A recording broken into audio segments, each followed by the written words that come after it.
acompanham. Um bom dia a todas e todos que nos acompanham nesse webinário promovido pela Unifesp e pela UFABC, discutindo autonomia universitária.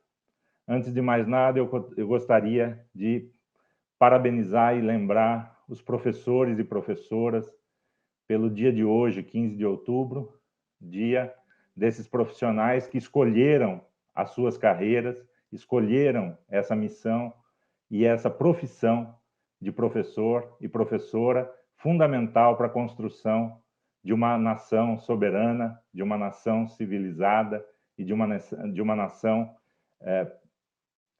que comprometida com o bem-estar da sua população. Quero, então, deixar registrado os nossos mais calorosos cumprimentos e agradecimento por toda a dedicação dessa categoria tão importante para a construção do nosso país. Quero também lembrar as vítimas do Covid-19, que já passam de 150 mil mortos no nosso país e que representam, na verdade, uma tristeza para a nossa nação. O nosso compromisso e o compromisso das universidades, sobretudo das universidades públicas, mas de todo o sistema universitário brasileiro, na construção da ciência e do conhecimento para o enfrentamento dessa pandemia que nos atinge a todas e todos, ao planeta todo, e que tem o nosso compromisso de trabalhar na construção do conhecimento e na solução de problemas dessa natureza. No dia de hoje, nós estaremos discutindo a autonomia universitária desde a Constituição, ou seja, tendo a autonomia como um fundamento constitucional, como é o caso da Carta Magna, promulgada em 1988 no Brasil, a nossa Constituição Federal, até a nossa prática do dia a dia, que nesse momento tem sido confrontada em muitas situações de desrespeito à autonomia universitária.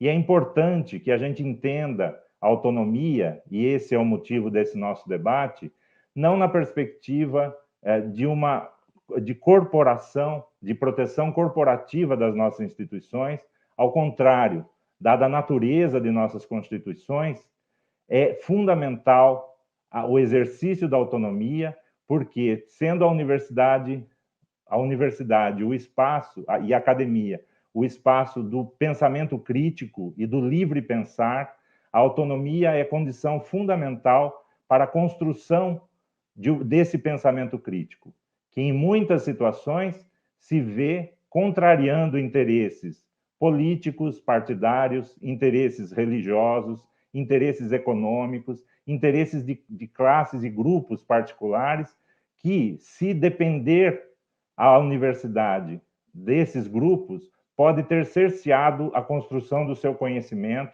a construção do conhecimento e a construção do pensamento crítico. Daí ser vital a autonomia universitária para o exercício pleno da sua missão. E é com relação a esses aspectos que nós queremos convidar e agradecer de antemão os nossos convidados aqui, o professor Marco Antônio Rodrigues Martins, que fará uma primeira fala. Também agradecer o professor Pietro Alarcon, o professor Marco Antônio, ex-vice-reitor da UNB, professor titular aposentado da UNB, ex-diretor da Unesco para assuntos de ensino superior. O professor Pietro Alarcon, professor da PUC São Paulo, o professor Renan, da Unifesp, aqui, nossa co-irmã, e também o estudante Iago Montanhão, presidente da União Nacional dos Estudantes. Quero registrar que estará conosco em breve a professora Soraya Smiley, reitora da Unifesp, que estará se juntando a nós em breve. Quero, então, dar início a essa nosso painel, passando a palavra ao professor Marco Antônio e agradecendo mais uma vez a sua pronta disposição para participar conosco desse debate. Muito obrigado, professor. Obrigado a você, Dácio, e a seus colegas, aos que organizam este evento, por me dar a oportunidade de participar do debate com vocês. Eu represento uma geração anterior, sinto-me como representante do passado, estou fora do circuito, mas é muito estimulante debater as questões que vocês estão pondo na mesa no dia de hoje. Eu queria dizer o seguinte, como o tempo é curto, gostaria de, não digo de maneira telegráfica, mas colocar alguns pontos que podem ser úteis para o debate da questão. A questão da autonomia voltou ao debate intensamente no momento atual, um debate no meio nos meios acadêmicos, nos meios políticos e nos meios de comunicação. O fato, como todos sabem, é provocado pela decisão do governo federal que, aproveitando falhas do sistema, impõe a nomeação de reitores que não representam a comunidade acadêmica, pondo assim por terra um dos princípios básicos da autonomia, que é o das instituições terem liberdade de gestão. Todos os analistas indicam que o elemento que tem permitido essa distorção é o da falta de regulamentação do dispositivo da Constituição de 88, que determinou serem as universidades autônomas no Brasil. Esta atitude, aí vem o representante do passado, essa atitude no nosso país não é nova. Durante a Constituição de 46, aquela que vigorou do final da ditadura, que terminou em 45, até o início da ditadura, que começou em 64, a greve era considerada um direito dos trabalhadores brasileiros. Mas esse direito não foi regulamentado. E cada vez que uma greve rompia, os empregadores, como muitos governantes e policiais, utilizavam diversos dispositivos da legislação ordinária para reprimir os movimentos grevistas. O mesmo ocorre agora com a questão da autonomia. Isto ficou claro com o exemplo recente da Universidade Federal do Rio Grande do Sul, quando o candidato que ficou em terceiro lugar, tendo apenas 3 votos, um dos quais era dele mesmo, foi nomeado reitor simplesmente por ser o que se identificava mais com o pensamento dominante no governo federal atual, por ser o único que se identificava com o pensamento do governo federal. Não há dúvidas, então, que o princípio constitucional necessita ser regulamentado. Não se pode deixar que ocorra atualmente o que ocorreu com o direito de greve entre 45 e 64. Espera-se que, independentemente disto, o Supremo Tribunal Federal decida que a sistemática atual que é utilizada é claramente inconstitucional. Eu não vou me alongar nisso. Especialistas como Roberto Lehrer, Isaac Reutemann, Valdemar Schissardi, Paulo Speller, sem contar diversos membros da Andifes, entre eles as bravas reitores da UFMG, Sandra Goulart, e da UNB, Márcia Abraão, têm se pronunciado sobre o tema, assim como as organizações representativas de professores, de estudantes, a UNP e a UNE. Sei que outros participantes dessa mesa vão fazer e vocês estão mais, digamos, dentro do problema e terão mais eficiência do que eu, um representante do passado, alguém que está fora do circuito. Aliás, alguém poderia perguntar por que o professor Dácio, a professora Soraya, os organizadores, decidiram convidar para participar deste debate um representante do passado, e para que pudesse falar nessa ocasião. Eu creio que vocês estão de acordo com o Prêmio Nobel mexicano, Prêmio Nobel de Literatura mexicano, Otávio Paz, que costumava dizer que a construção do futuro passa inexoravelmente pela reconquista do passado.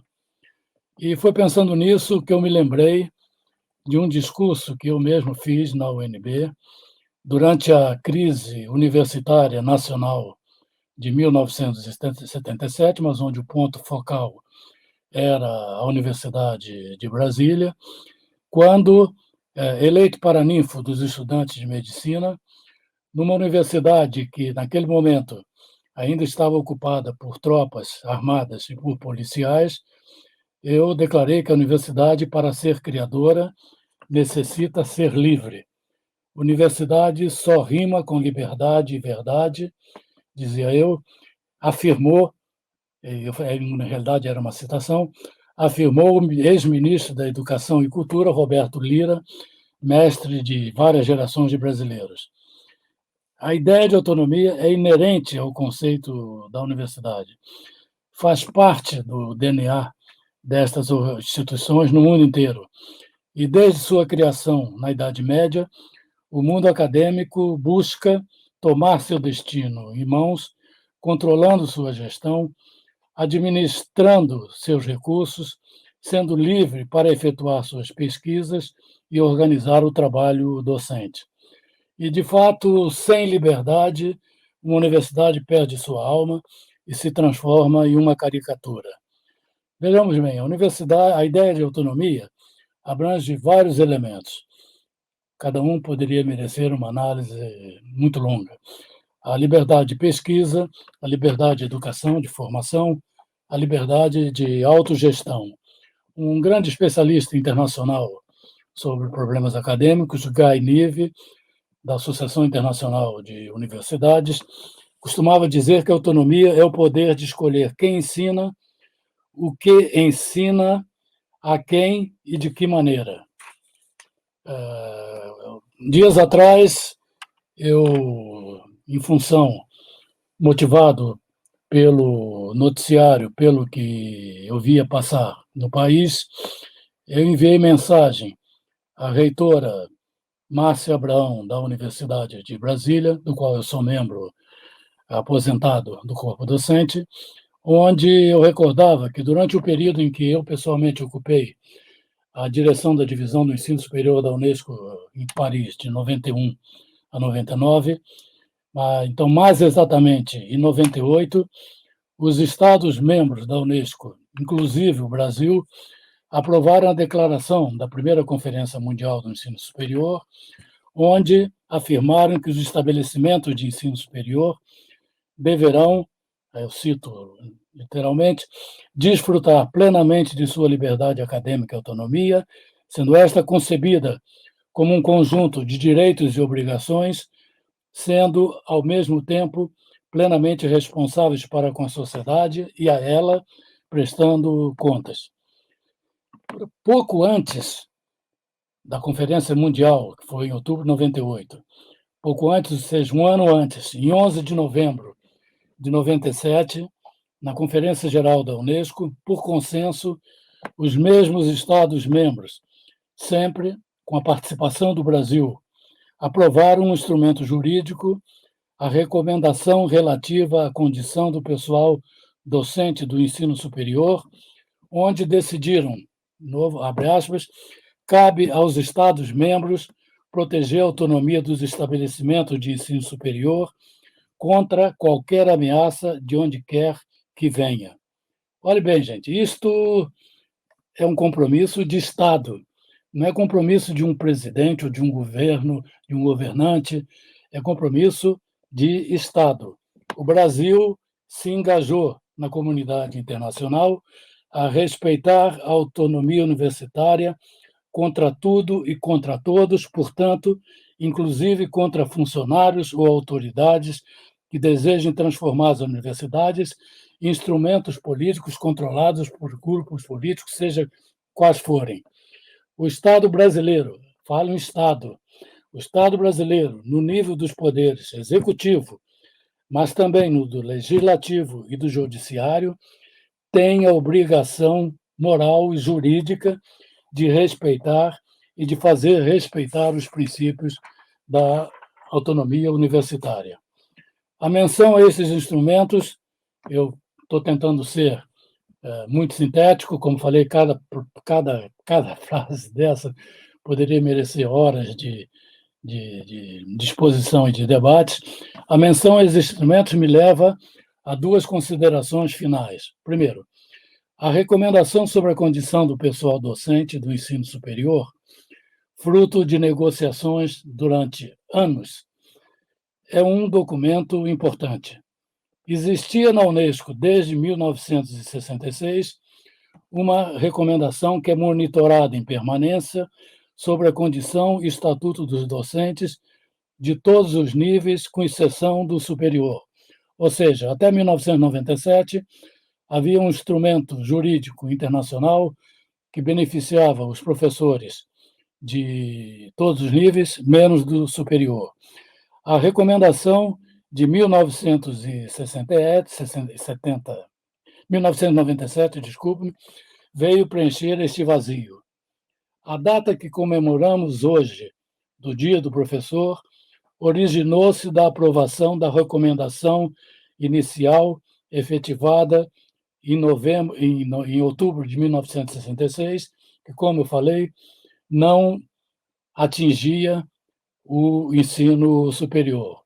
É tempo, portanto, eu penso, é uma preocupação que eu gostaria também de aproveitar e fazer neste momento, é tempo de as instituições acadêmicas, as associações de professores, os sindicatos estudantis, as uniões de estudantes, utilizarem mais este instrumento e os utilizarem-no como um instrumento para exigir dos estados, mais que dos governos, sua aplicação ou implementação.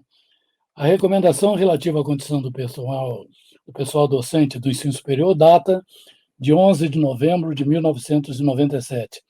Ela trata dos objetivos e políticas do ensino superior, dos deveres e responsabilidades do estabelecimento, entre os quais se inclui a autonomia e a obrigação de prestarem contas à sociedade, trata dos direitos e liberdade dos docentes.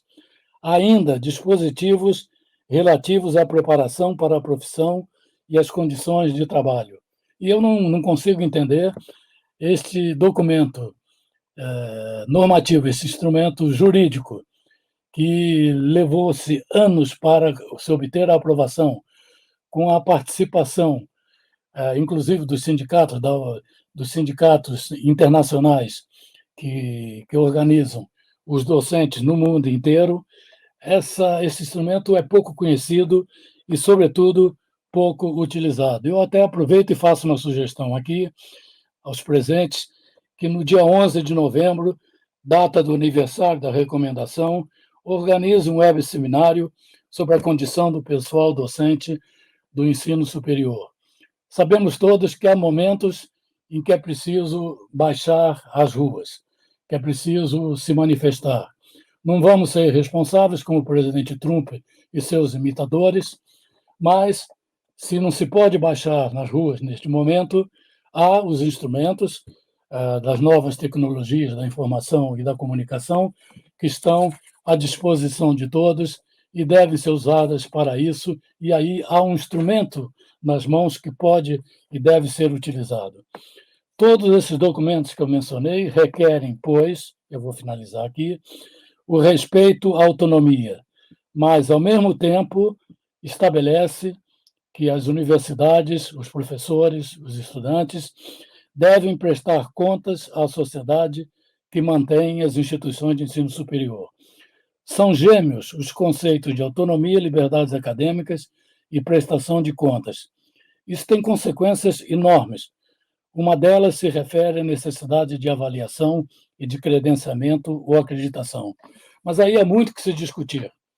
Por agora, não é momento e nem há tempo, eu me limito a mencionar que é necessário acabar com sistemas de avaliação e de credenciamento ou acreditação que, usando métodos quantitativos, se limitam a comparar a ação de nossas universidades com o que fazem um pequeno número de instituições, sobretudo em países anglo-saxões, que são inseridas em contextos sociais e culturais completamente diferentes. A avaliação necessária é de se comparar o que fazem as universidades, os estabelecimentos de ensino superior, com o que consta de suas missões, em particular no que diz respeito à resposta que devem dar aos problemas da sociedade. Querer que uma universidade como a UNILA, que foi criada no final do governo Lula para estabelecer a cooperação com os países africanos lusófonos, que ela tenha, responda ao mesmo padrões que a Universidade, por exemplo, de Oxford, que vá tratar de energia nuclear ou qualquer coisa, não tem sentido. O problema importante, o problema a saber, a avaliar, é ver em que medida responde às necessidades e responde às missões que as universidades se atribuíram. A reforma de Córdoba significou o rompimento com o dogmatismo religioso e o autoritarismo colonial, mas os seus promotores, Deodoro Roca, como seus companheiros, logo se deram conta que já naquele tempo, há 100 anos atrás, era necessário libertar-se do controle de governos, mas também e principalmente de grupos econômicos e financeiros elitistas. Hoje, esta constatação é ainda mais válida que 100 anos atrás. E esta constatação deve ser utilizada no momento em que as universidades refletem sobre sua atuação e avaliam seu trabalho e determinam os objetivos que têm a atingir. Muito obrigado. Obrigado, professor Marco Antônio. Espero que não ultrapassei demais o tempo. Não, está perfeito e com as suas palavras ilustrando excelentemente esse momento e o motivo de estarmos aqui reunidos. Quero agradecer por trazer parte da tua história e parte da história, na verdade, da educação superior brasileira e educação superior mundial, aí, como bem relatado na sua fala. Agradecendo, então, ao professor Marco Antônio, quero convidar o professor Pietro Alarcon para contribuir, então, com essa nossa reflexão e o nosso debate. Sem mais, eu passo a palavra para o professor Pietro. Professor Dácio Mateus, muitíssimo obrigado pelo convite. Professores Renan, aluno ou estudante acadêmico da bravíssima União Nacional dos Estudantes, Iago Montalvão, professor Marco Antônio Rodrigues Dias, muitíssimo obrigado pela sua exposição. Eu apenas teria um breve reparo, se o senhor me permite, com relação àquilo que você diz, fazendo uma remissão a seu passado. É precisamente, primeiro que não vi uma referência ao passado, vi muitas referências ao presente, o que significa que o senhor tem um pensamento muito atual e é uma pessoa do seu tempo, e talvez não especularia se dissesse que talvez anteveja também algumas questões do futuro. Mas eu fico muito feliz com essa questão, essa remissão ao passado, porque são os valores do passado os que orientam precisamente a procura do futuro. E são as exigências do futuro as que obrigam a uma espécie de pontualização do patrimônio constitucional do passado, do patrimônio social, do patrimônio cultural do passado e, portanto, uma contínua redefinição dos princípios e dos postulados do que é a convivência brasileira durante o século XX e o que ela pode ser durante o presente século. Então, muitíssimo obrigado, professor Marco Antônio Rodrigues Dias, pelas suas colocações que servem de plataforma para aquilo que eu modestamente desejo expor com relação ao tema que nos convoca.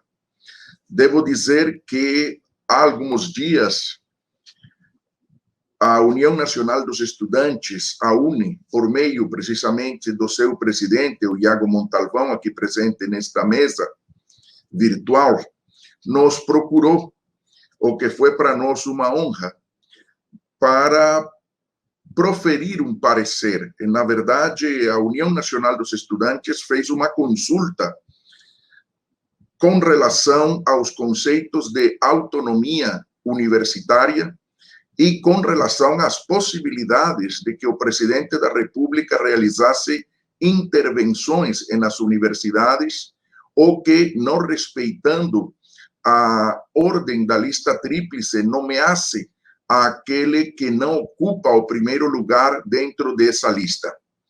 Portanto, a consulta da UNE se dirigia especialmente a tratar sobre a maneira como a Constituição Federal criou uma espécie de sistema, de microsistema no seu interior para abordar o tema da educação. Isto significa que há no interior da Constituição um regime constitucional específico da educação. Para poder responder a essa consulta,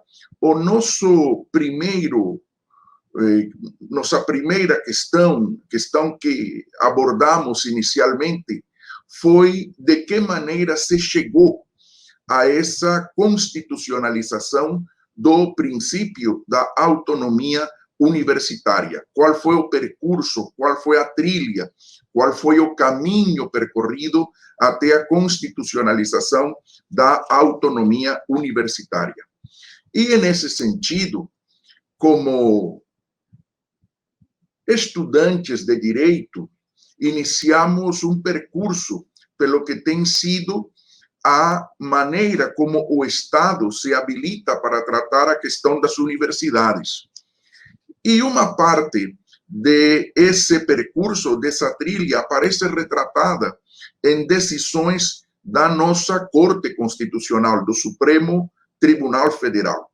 Portanto, eu gostaria de me remeter, nesta primeira parte da minha exposição, a algumas decisões do Supremo Tribunal Federal e fazer alguns breves comentários com relação a elas, para posteriormente finalizar com aquilo que poderia ser considerado o centro da consulta feita pela União Nacional dos Estudantes, que me parece sintetiza um pouco o que poderíamos considerar o interesse público com relação a um tema como a autonomia universitária. E a primeira dessas decisões da nossa Corte Máxima foi em uma ação direta de inconstitucionalidade que leva ao número 51.9 Rio de Janeiro, ou 51-9 Rio de Janeiro, e que tratava da escolha do reitor da Universidade Federal do Rio de Janeiro. Essa decisão é de outubro de 1989 e foi relatada pelo ministro, na época, Paulo Brossardi. Discutia-se uma resolução do Conselho Universitário que implementava a eleição direta das autoridades universitárias, em particular do senhor reitor e do senhor vice-reitor nessa universidade. E, naquela época, o Supremo Tribunal Federal, em voto do ministro Brossardi, dizia que a Constituição outorgou hierarquia constitucional à autonomia universitária, mas que essa autonomia ela já existia em nível não constitucional, em nível legal. Já vinha de uma lei, a Lei 5.540 de 1968, que posteriormente tinha sido alterada pela Lei 6.420 de 1977. E que o que tinha feito a Constituição teria sido confirmar aquela autonomia legal. Posteriormente, nós temos uma ADIM 1599-1 do Distrito Federal, na época o Supremo Tribunal Federal discutiu a sujeição ao sistema de gestão de pessoal civil da administração federal dos professores e do corpo administrativo das universidades. Era a famosa discussão sobre a cobertura do CIPEC com relação às universidades. Esta ação foi protocolada pela Federação das Associações e Sindicatos de Trabalhadores das Universidades Brasileiras, a FASUBRA, né? E o interessante é que na decisão o Supremo diz que, na verdade, a autonomia universitária já vinha de antes de 1968, desde 1931, com o decreto 19851, já era reconhecida a autonomia administrativa, didática e disciplinar.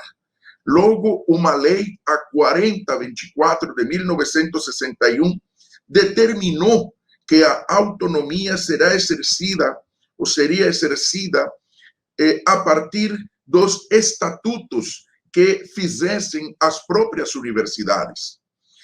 A seguir, esta lei do 68, a 5.540, dando continuidade a esse debate infraconstitucional sobre a questão da autonomia, e não há que esquecer que em 1968 estávamos já em período de excepcionalidade, né? Se consagrou nessa lei do 68 ainda a autonomia, mas sujeita à lei e aos estatutos.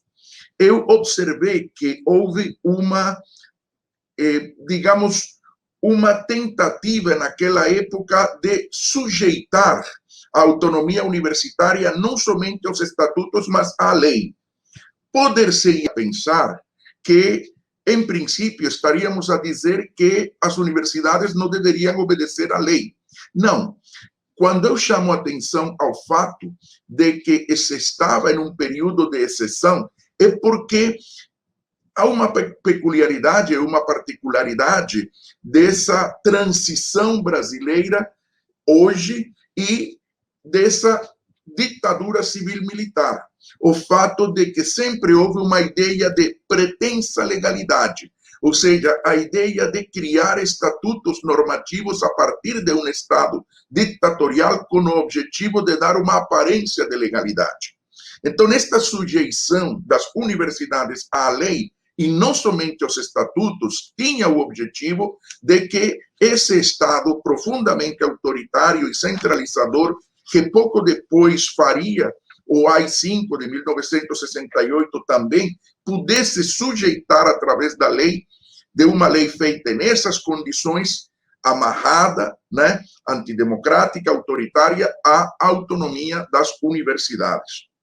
E, posteriormente, nós temos mais uma DIN, esta já decidida em tempos de democracia, ou em tempos pós-1988, que é a DIN 4406, relatada pela ministra Rosa Weber, decidida no ano 2019 e protocolada pela ANDIFES, pela Associação Nacional dos Dirigentes das Instituições de Ensino Superior, que tratava do afastamento para estudo no país e no exterior, em interesse da administração, de professores quando estes estudos não pudessem ocorrer concomitantemente ao exercício do cargo. E aqui é muito interessante esta ADIM, porque o ministro Celso de Mello, que está neste momento desfrutando, né, de seus primeiros dias de aposentadoria, o ministro Celso de Mello brilhantemente lembrava de que a autonomia universitária compreendia tanto a autonomia didático-científica, que implica a liberdade de ensino, a construção de um pensamento crítico. Isto já seria, desde meu ponto de vista, uma tautologia, porque o pensamento deve ser necessariamente crítico, questionador da realidade, né? E essa autonomia didático-científica implicava a liberdade. Ele até resgatava palavras do ministro Paulo Brosarti na primeira DIN que eu coloquei, dizendo que as universidades deveriam ser o cenário natural, o locus natural da liberdade, de manifestação, de expressão, de comunicação, porque é a partir do exercício destas liberdades que se constrói pensamento e, especialmente, pensamento crítico, que se constrói ciência, que se questiona a realidade, se constroem hipóteses e, posteriormente, se volta à realidade para confrontá-las e, ao final, que emane a ciência. Autonomia administrativa no sentido de capacidade decisória e de gestão para resolver interna corporis os assuntos de sua competência, e autonomia financeira, aplicação dos seus recursos, de seus bens, em função dos objetivos didáticos e culturais que se encontram estampados dentro da Constituição Federal e que são deveres de qualquer instituição de ensino superior.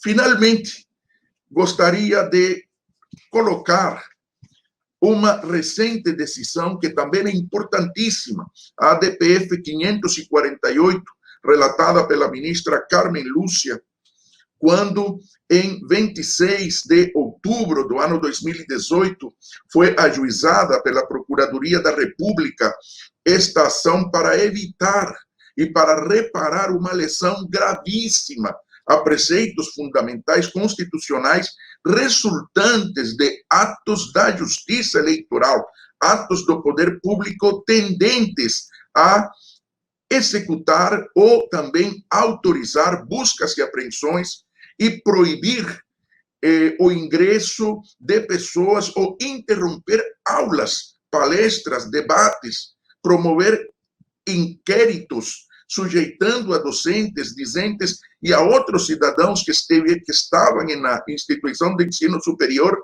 em um patrulhamento ideológico, dito dessa maneira, pelo Supremo Tribunal Federal, completamente inadequado e não condizente com o regime político democrático que orienta toda a Constituição brasileira e que orienta o nosso país, o nosso Estado.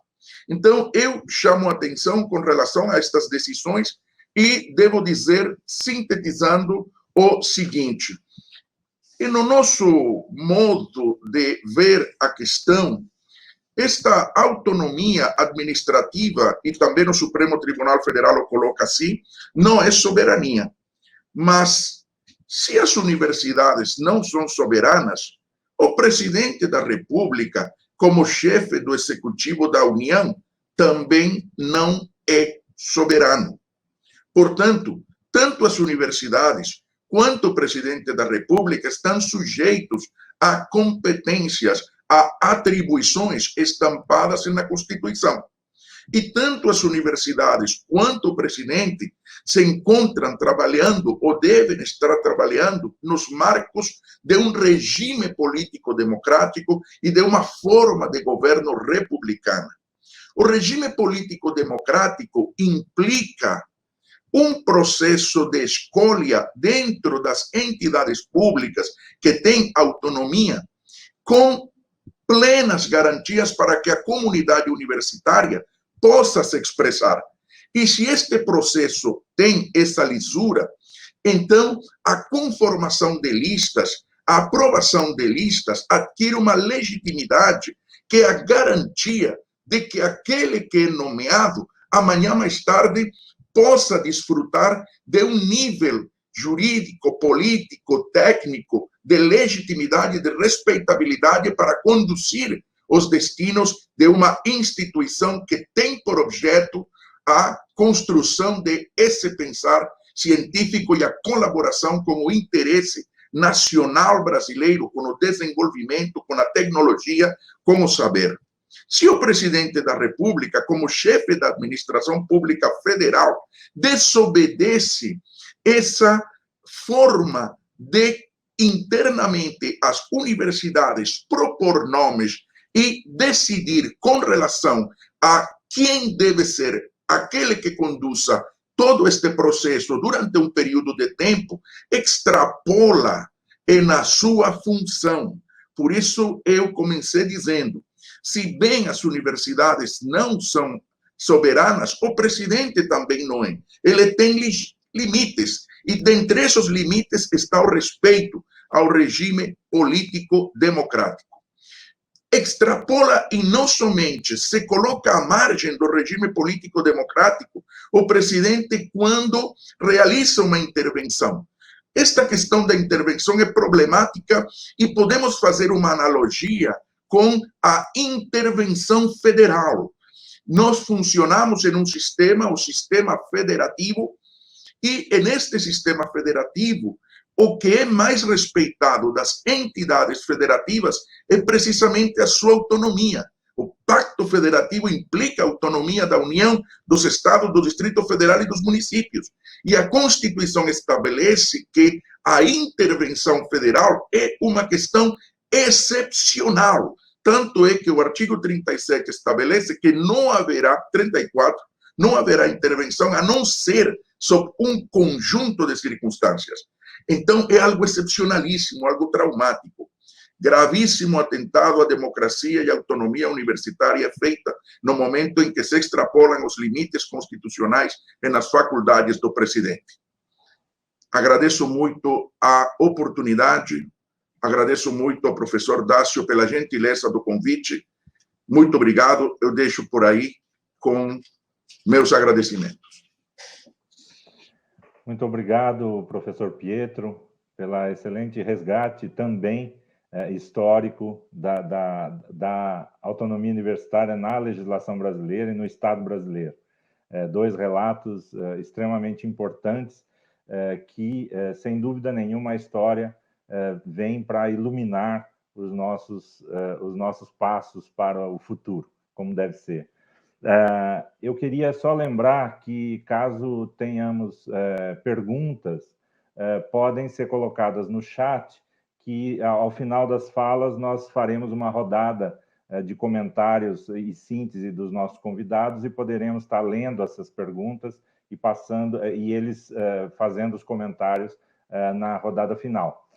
Mas eu queria agora convidar a nossa reitora da Unifesp, a professora Soraya Smile, que já se juntou a nós, para assumir aí a condução da mesa a partir desse momento e se juntar a nós nessa importante discussão. Obrigado, Soraya, pela parceria da Unifesp com a UFABC e na defesa sempre firme da autonomia universitária e do nosso papel como professoras e professores para a educação brasileira. Muito prazer em estar com você e estar com essa mesa de altíssimo nível. Muito obrigado.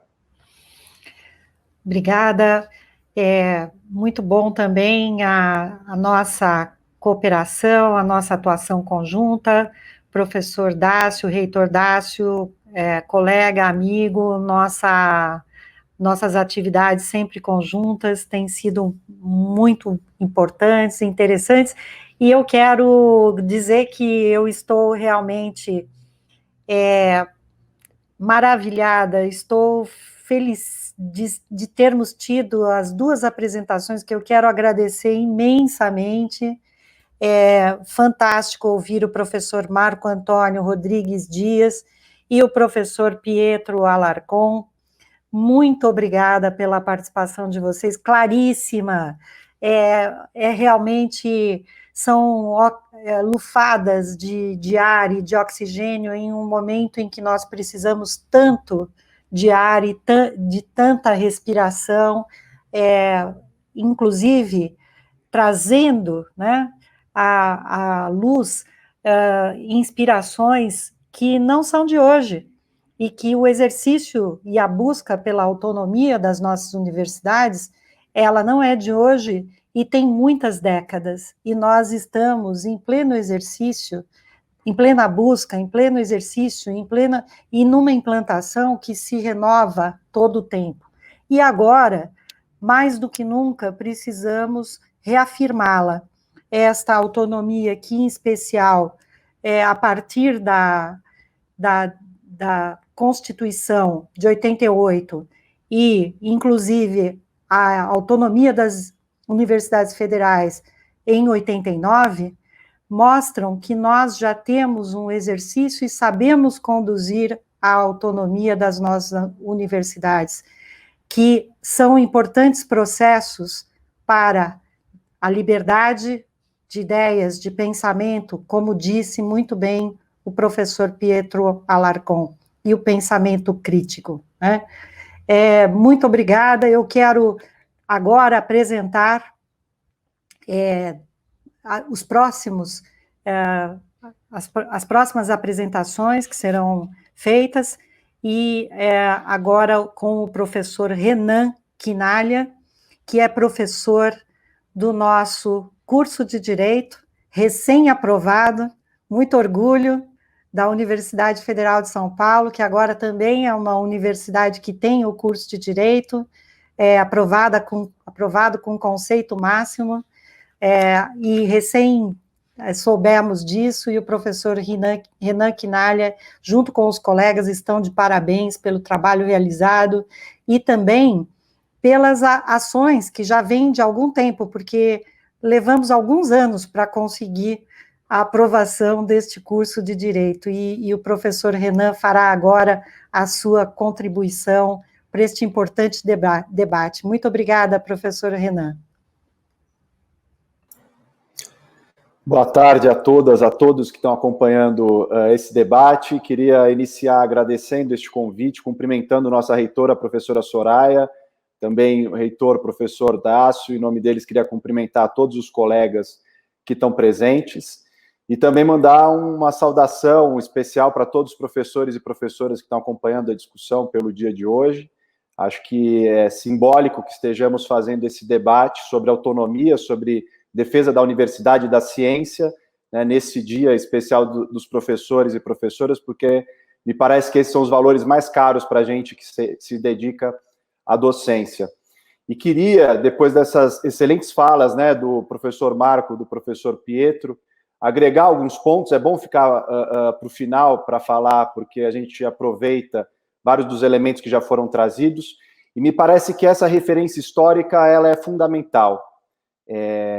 Essa constitucionalização da autonomia universitária, ela tem uma razão de existir, ela foi uma opção constituinte muito clara e categórica para passar um recado social, cultural na sociedade, né? O direito também tem essa função, e para deixar um comando normativo inscrito de maneira que foi muito clara no texto constitucional. E é evidente que, como foi dito aqui, isso foi uma resposta ao regime autoritário que governou o Brasil de 64 até 1985.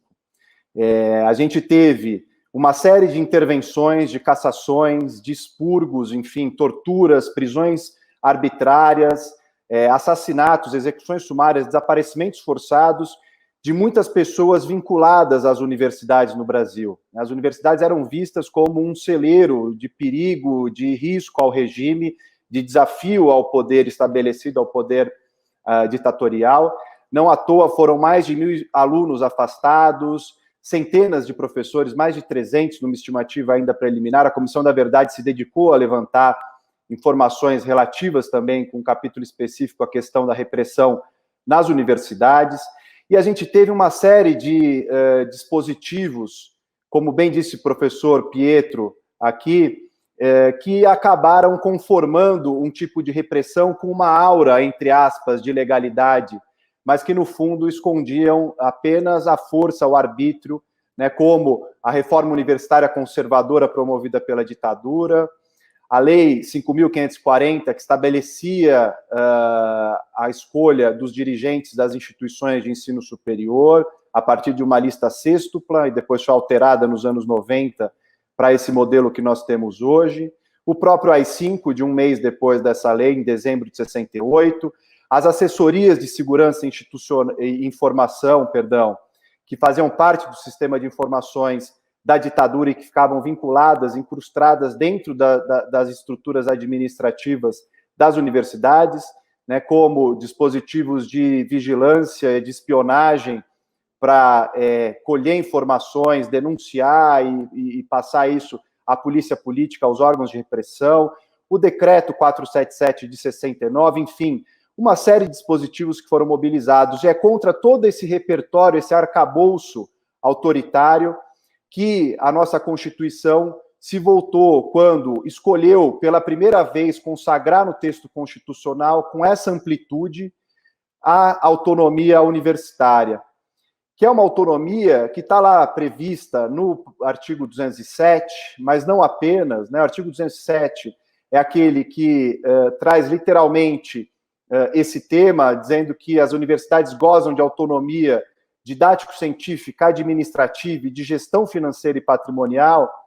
Então, ela é uma autonomia prevista em várias dimensões, mas não só nesse artigo, em vários outros dispositivos da nossa Constituição, há também a garantia de direitos fundamentais, que são atinentes, que são relativos também, e que compõem esse núcleo protetivo da autonomia universitária. Então, a gente poderia mencionar direitos fundamentais como liberdade de manifestação de pensamento, de expressão, da atividade intelectual, artística, científica, de comunicação e de reunião, todos no artigo 5º da Constituição. O ensino pautado na liberdade de aprender, ensinar, pesquisar, divulgar. O pluralismo das ideias, também consagrados no texto constitucional. A manifestação do pensamento, a criação, a expressão, enfim. Há uma série de dispositivos constitucionais que asseguram, justamente pelo passado recente que nós tivemos, essa memória viva da ditadura, né, que nesse momento volta com outras feições, justamente contra tudo isso que houve uma opção muito clara do legislador constituinte para levar adiante essa proteção das universidades enquanto um regime próprio na Constituição de 1988. E o alcance é muito claro, ela é uma autonomia que não se basta só em uma dimensão ou em outra, mas que são dimensões cumulativas. Então, de nada vale a autonomia didático-científica, ou seja, garantir a liberdade de cátedra, que é um direito coletivo, né, essencial para a independência da universidade, para que ela possa discutir os assuntos, não ser pautada só por interesses particularistas, seja do mercado, seja do governo de ocasião ou de qualquer outro ente, né, mas pelo interesse público, efetivamente. De nada vale a autonomia didático-científica se não houver uma autonomia administrativa, que é essa capacidade de tomar as próprias decisões e que inclui, sim, a nomeação das direções que vão conduzir a universidade ou o Instituto de Pesquisa de Ensino Federal, nesse caso, como a gente tem discutido aqui. As prioridades não podem ser definidas desde fora desses órgãos. É isso que essa autonomia administrativa consagra. E de nada vale autonomia didático-científica, autonomia administrativa, sem autonomia também de gestão patrimonial e financeira. Porque se não há meios e instrumentos para que a universidade possa perseguir os objetivos que ela tem estabelecida também estabelecidos no texto constitucional, né, pelo tripé indissociável entre ensino, pesquisa e extensão, a universidade precisa também ter um orçamento próprio, fazer a gestão desse orçamento, do seu patrimônio, e isso é fundamental. A Constituição não foi silente, ela foi muito expressa e categórica, justamente porque essas três dimensões da autonomia, elas estão profundamente imbricadas, né, e sem qualquer uma delas, você não consegue preservar a proteção constitucional da autonomia universitária conforme mandamento constitucional. Agora, a finalidade disso é muito clara, né? É uma forma de proteção do Estado, de uma instituição pública como a universidade, que tem uma importância central, como foi dito, para a pesquisa, para o pensamento crítico, para o diálogo com a sociedade, para a extensão, e assim por diante. É uma proteção dessa instituição contra poderes constituídos, né, inclusive legislativo, inclusive judiciário, inclusive executivo, quaisquer poderes e governos de ocasião. Então, me parece que isso é muito importante de ser ressaltado, ainda que, evidentemente, essa autonomia não seja uma soberania, como já disse o STF e o professor Pietro lembrou aqui, mas há, evidentemente, uma submissão das universidades federais a um regime de direito público, ou seja, ela compõe a administração pública indireta e precisa, portanto, estar submetida a órgãos de controle do ponto de vista da fiscalização dos seus gastos, precisa realizar concursos públicos para provimento dos seus cargos, precisa estabelecer, né, práticas de gestão de governabilidade também interna, enfim, mas tudo isso sem violar a autonomia universitária que está consagrada no texto constitucional. E o que a gente tem visto nesses últimos meses no Brasil tem sido uma série de ataques a essa autonomia universitária.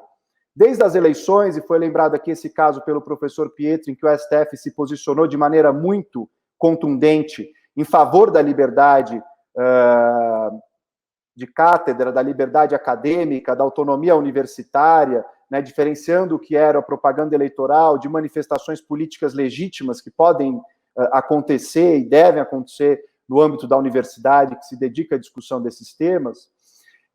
O STF já se manifestou de modo bastante contundente em relação a essa liberdade, assim como o STF tem se manifestado de maneira favorável também a consagrar a liberdade de ensino, a liberdade de aprendizado, a liberdade acadêmica de um modo mais amplo, em relação a projetos de lei de escola sem partido, que são tentativas de impor mordaça moral, controle da universidade, do pensamento, da crítica, por parte de diferentes prefeituras, de câmaras municipais, de assembleias legislativas, e o STF já julgou alguns desses casos, consagrando essa posição contrária a essas tentativas de controle de conteúdo em relação aos temas discutidos no âmbito das universidades, das pesquisas, das aulas e assim por diante.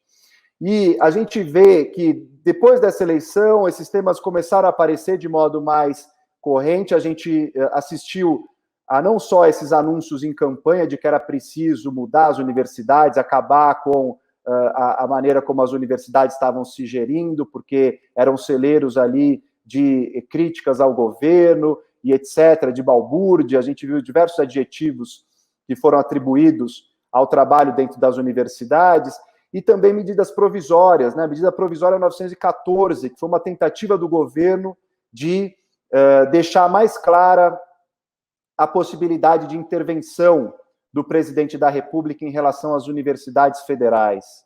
E a gente tem visto, nesses últimos meses, mais de uma dezena de nomeações por parte do presidente da República, de reitores, de dirigentes de universidades e institutos federais, que são escolhas arbitrárias, que não respeitam as listas que foram feitas, não respeitam a ordem de indicação também da votação da comunidade dessas listas, e que são atos inválidos do presidente da República, porque todo ato administrativo precisa ter motivação. Não há nenhuma motivação técnica, nenhuma motivação científica, de ordem alguma, utilizada pelo presidente da República para essas nomeações nesses últimos meses. Então, o que a gente tem visto, né, é uma corrosão desde dentro das nossas instituições. A nossa democracia está passando por um momento de enorme fragilidade, de muita dificuldade, que já não é a maneira como o período da ditadura civil-militar de 64 se relacionava com as outras instituições do Estado. A gente sabe que não é exatamente o mesmo padrão de repressão, de interferência, de intervenção, ainda que eles gostariam muito que fosse. A gente sabe que há mecanismos diferentes e houve um deslocamento nesse sentido para uma certa corrosão desde dentro dessas instituições, ou seja, se mobilizam esses direitos formais, né, esses dispositivos que não foram adequadamente analisados pelo Supremo Tribunal Federal do ponto de vista da sua constitucionalidade, né? Então veio a lei de 1995, que é a lei 9.192, que estabeleceu esse critério da lista tríplice e da nomeação pelo presidente da República, né? Nunca houve, o STF nunca debruçou para averiguar a constitucionalidade desse procedimento, como ele estava acontecendo. Então, é muito importante que agora isso aconteça, né? O STF, por meio da ação direta de inconstitucionalidade 6.565, que está na pauta de julgamento do plenário virtual do STF atualmente, né, que teve já uma medida cautelar do ministro Fachin, um relator, no sentido de não permitir essas nomeações do presidente da República, desrespeitando as listas formadas pelas comunidades universitárias. É muito importante que nossa Suprema Corte se debruce sobre esse tema e que fixe o alcance desse mandamento constitucional da autonomia universitária para evitar que governos de ocasião consigam mobilizar esse aparato legal para violar os princípios e a própria ideia original do que está no texto constitucional, que é preservar as universidades de interferências político-partidárias e de governos que queiram impor os seus vieses ideológicos para essas instituições. Não é uma tarefa fácil, né, do Supremo Tribunal Federal. O Supremo Tribunal Federal vai precisar enfrentar essa inconsistência, né, dessa norma que ainda confunde a nomeação, que é um ato administrativo formal, que cabe ao presidente, sem dúvida nenhuma, né, da escolha, que é uma deliberação democrática, participativa dentro dessas comunidades universitárias, né? Então, é preciso diferenciar essas figuras da nomeação e da escolha, e é impossível atribuir a escolha ao presidente da República. Isso viola frontalmente a autonomia universitária da Constituição Federal, porque o presidente da República não participa dessas comunidades universitárias, então isso viola a autonomia administrativa, né, de tomada da decisão, de escolha, portanto, também dos seus dirigentes. Agora o STF vai enfrentar essa discussão, e é muito importante que estejamos preparados, né, para uma posição que seja favorável, e isso vai ser muito importante nesse momento. O STF tem se notabilizado, apesar de todos os seus limites, a colocar certas travas aos rompantes autoritários do governo federal. Agora, nós também precisamos ter cuidado e um certo ceticismo saudável em relação ao papel do Supremo Tribunal Federal. O Supremo Tribunal Federal também tem tomado medidas muitas vezes problemáticas e precisamos articular também essa resistência em outras frentes, como no próprio Poder Legislativo, para ter uma regulamentação da autonomia universitária que seja adequada, que reflita o mandamento constitucional, porque pode ser que via Supremo Tribunal Federal também a gente não tenha a decisão com a amplitude da maneira como nos parece a mais adequada. Acho que é preciso também ter um certo cuidado com essa tendência a uma judicialização extrema das questões políticas e da vida social, que tem colocado o STF no centro da cena, e algumas vezes acerta, mas e muitas vezes também erra, né? Isso muitas vezes nos desmobiliza em outras arenas, e me parece que essa é uma questão fundamental que precisa estar presente nas nossas mobilizações, para evitar que governos de ocasião possam interferir na autonomia universitária, como a gente está vendo nesse momento no país. Então, eu fico por aqui para a gente poder utilizar o tempo restante ainda para ouvir o Iago e para as questões que aparecerem. Obrigado. Obrigada, professor Renan Quinalha, muito bom ouvi-lo, trazendo as questões do ponto de vista da conjuntura atual também, complementando com informações preciosas sobre como nós estamos neste momento em relação a este debate, em relação ao processo de autonomia mais relacionado à escolha dos dirigentes. Eu quero salientar que nós, que estamos na universidade há muitos anos e que lutamos e prezamos pelos processos de democratização e pela autonomia da universidade, entendemos que a universidade deve ser sempre autônoma de partidos e de governos, e que nós temos que ter também este exercício no que se refere à escolha dos dirigentes, exercício este que tem sido praticado, realizado ao longo das últimas décadas, e que demonstra que nós temos capacidade, sim, de escolha, e temos capacidade de boas gestões, de realizarmos uma gestão, não só a gestão administrativa, mas também didática, a gestão financeira, tudo isso por conta deste exercício e da possibilidade do exercício da autonomia, que ainda não é plena para as universidades federais, principalmente. Nós sempre consideramos, foi muito bem colocado, que nós sempre consideramos o decreto 1916, da escolha e que estabeleceu a lista tríplice como um decreto que interfere na autonomia e na possibilidade e no exercício da autonomia de nossas instituições. Então, na verdade, este é um debate já antigo e que esperamos que, neste momento, nós possamos superá-lo a partir das ocorrências e de tudo que temos visto mais recentemente. Eu quero apresentar agora o estudante, presidente da UNE, que também entrou com a ação como amicus curiae desta ADI, que é a 6565, que está agora em votação no Supremo, e a UNE, que tem participado e atuado deste debate há décadas também, lutando pela autonomia e pela democracia de nossas universidades. Então, eu apresento o estudante Iago Montalvão, que é presidente da UNE e estudante do curso de Economia e Administração, da Faculdade de Economia e Administração da Universidade de São Paulo. Iago, por favor.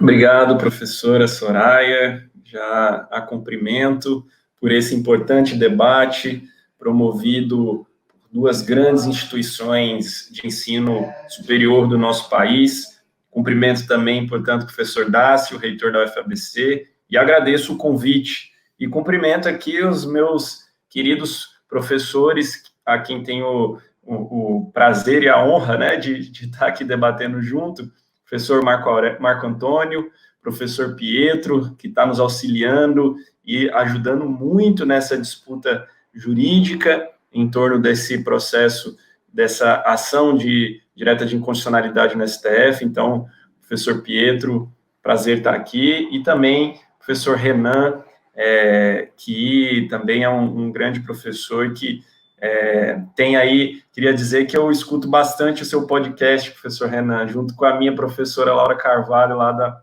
da FEA. Mas todos os três professores e a reitora Soraya, reitor Dácio também, sempre estamos juntos aí nas batalhas da defesa da educação pública, da democracia. Então, é muito bom estar aqui nesse debate, que eu acho que é muito importante, muito representativo, né? E eu começo a minha fala aqui pelo fim da fala do professor Renan.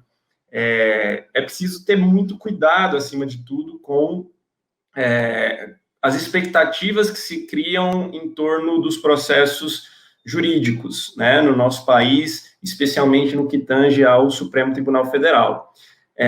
Assim como é também importante sempre maneirar as expectativas em relação a toda a política institucional num país que tem visto sua democracia tão jovem, né, e suas instituições, portanto, ser tão ameaçada, tão confrontada, tão abalada nesses últimos anos, né, especialmente ainda mais nesse atual governo. Portanto, nós do movimento estudantil, que durante toda a nossa história demonstramos isso, sempre acreditamos que a organização, a mobilização é o principal fator e o mais fundamental para a conquista de avanços na democracia, na educação ou em qualquer área que diga respeito à ampliação de direitos, de justiça social. E, portanto, a gente tem também dado muita atenção a essa questão da mobilização. E não à toa, em todas as universidades ou instituições que tiveram alguma ameaça de intervenção, de nomeação antidemocrática,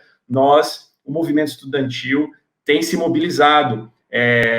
Vide, por exemplo, que tem o que aconteceu na URGS, grandes mobilizações e que vão continuar acontecendo, o que aconteceu na UFPA, que deu resultado, inclusive, na nomeação do professor Tourinho, que foi efetivamente o professor eleito para a reitoria, as mobilizações que acontecem na UFERSA, né, no interior do Rio Grande do Norte, que inclusive levaram a perseguições a lideranças do movimento estudantil. Temos uma estudante lá, Ana Flávia, que chegou a sofrer processo da reitora que está atualmente lá, né, e nós achamos que esses não são os caminhos da construção de uma relação democrática nas universidades. Por isso, para nós, esse tema da autonomia, ele é tão importante, e aí eu parto aqui muito da história da União Nacional dos Estudantes, porque nada disso surgiu agora ou surgiu da nossa cabeça ou de um determinado grupo que se instalou em determinado momento no movimento estudantil, não é isso. Nossa posição hoje, ela é fruto de um acúmulo histórico de posições, mobilizações, de acúmulos teóricos, de acúmulos de discussão, que resultam na defesa de um modelo de universidade mais democrática. E aí eu busco, na história da UNE, que completou esse ano 83 anos, muitas referências para isso. E, aliás, a própria UNE buscou referências em momentos e lutas anteriores à sua própria história, né? E a gente nós gostamos bastante de fazer referência à Revolta de Córdoba, que aconteceu há pouco mais de 100 anos na Argentina, na Universidade de Córdoba, que partiu de uma mobilização estudantil, de uma greve estudantil na Universidade de Córdoba, que naquele momento exigia justamente uma universidade em que os estudantes tivessem mais voz, em que os estudantes tivessem mais participação, em que as cátedras, né, daqueles professores que eram intocáveis praticamente, que essas cátedras fossem abolidas. Então, havia ali o surgimento já promovido pelos estudantes, uma discussão de democratização da universidade pública, que levou efetivamente à reforma da Universidade de Córdoba e que foi uma referência para a fundamentação e a criação de muitas instituições de ensino superior no nosso país, na América Latina como um todo, mas que também serviu de muita inspiração para a elaboração das discussões dentro da União Nacional dos Estudantes.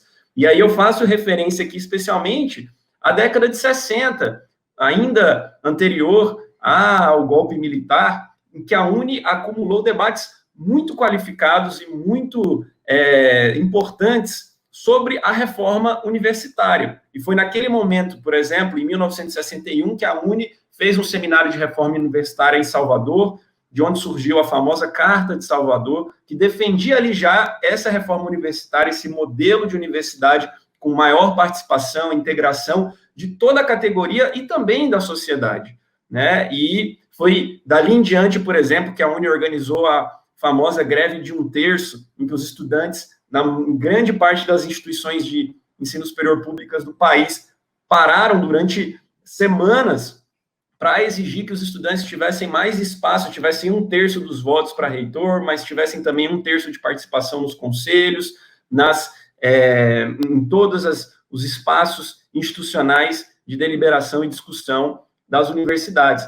E aí, portanto, vejam, se hoje parece algo muito ousado exigir que os estudantes tenham 1/3 de participação nos espaços de decisão universitários, em 1960, na década de 60, isso já era uma pretensão da luta estudantil e que se encaminhava para a construção de uma universidade mais plural, mais democrática, que, inclusive, naquele mesmo momento, fruto desse ambiente, eu acredito, deu início às discussões sobre a criação da Universidade de Brasília e o projeto de Darcy Ribeiro, Anísio Teixeira, para uma universidade que seria uma universidade brasileira, com a cara do Brasil, mas também com esses elementos muito mais avançados. Infelizmente, projetos esses que foram interrompidos pela ditadura militar e que demoraram muito tempo para serem recuperados depois da redemocratização. Então, você teve a expansão das universidades federais recentes, tentou-se buscar um pouco desse projeto,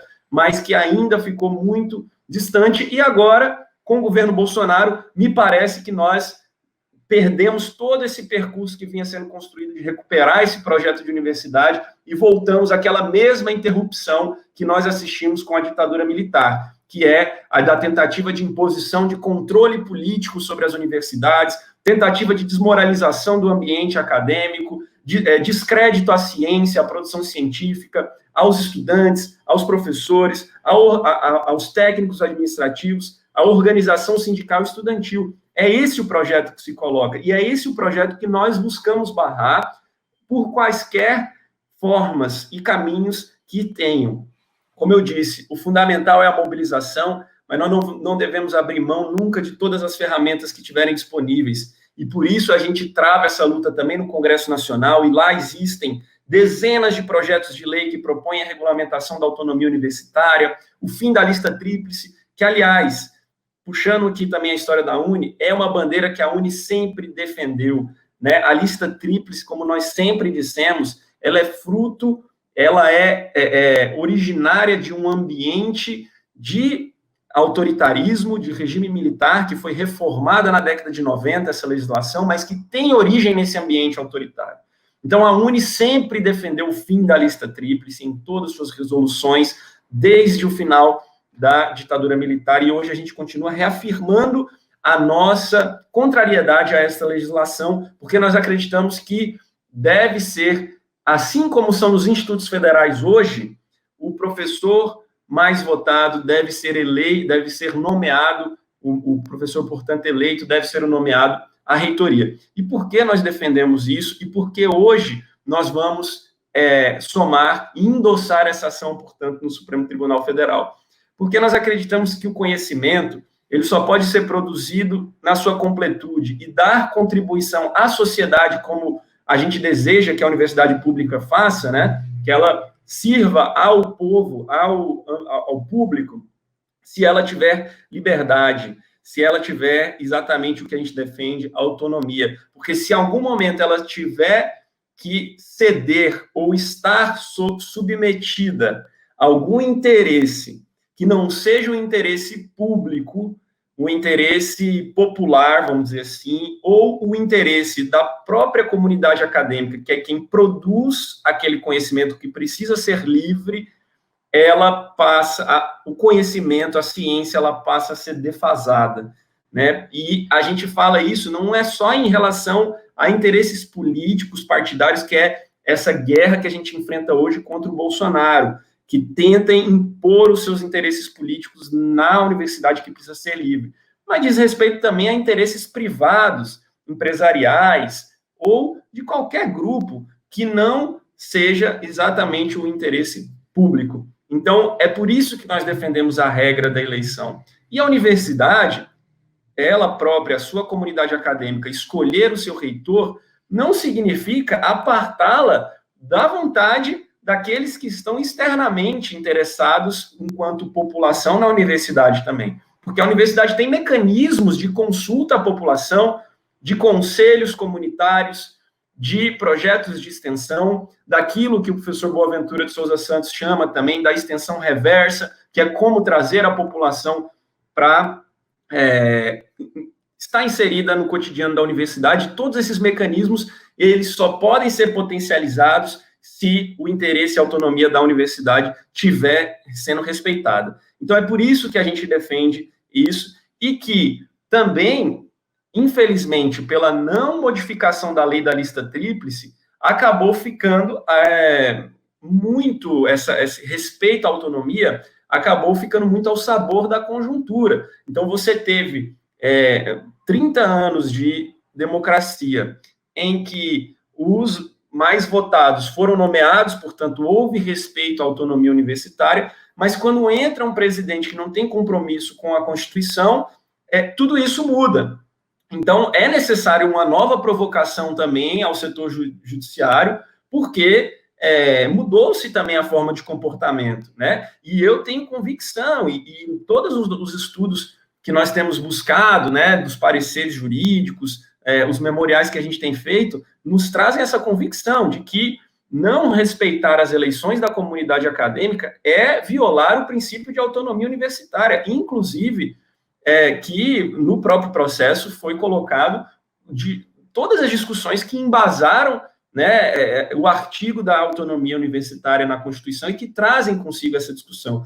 Então, tudo isso, a história, a mobilização, as discussões, o projeto de universidade, passando pela formulação da nossa Constituição e os valores constitucionais, jurídicos que estão ali instalados, nos dão a convicção de que o presidente Bolsonaro está fazendo hoje não corresponde a um respeito à autonomia universitária e, portanto, viola a nossa Constituição, e mais do que isso, viola a liberdade de conhecimento, a liberdade de produção acadêmica e, assim, por consequência, prejudica o desenvolvimento científico do nosso país, o desenvolvimento profissional dos nossos jovens estudantes, o desenvolvimento de instituições públicas de pesquisa e ensino que estariam muito mais avançadas se tivessem a harmonia do ambiente de produção acadêmica garantido, o que, com essas intervenções, infelizmente, acaba sendo prejudicado. Então, é isso um pouco da nossa avaliação, da nossa análise. Seguiremos aí juntos nessa batalha. Mais uma vez, parabéns pelo evento e vamos juntos nessa luta que ainda exige de nós muita mobilização. Afinal de contas, ainda temos que garantir mais 2 ou 3 votos ali para que a gente tenha o direito à autonomia universitária garantido. Muito bom, muito obrigada, Iago. Excelente apresentação. Todas as apresentações muito pertinentes, muito importantes, e como foi dito aqui por várias pessoas no decorrer das explanações, nada mais pertinente para o Dia do Professor do que falarmos sobre autonomia, falarmos sobre democracia e falarmos do fortalecimento das nossas instituições, da Universidade Pública Brasileira.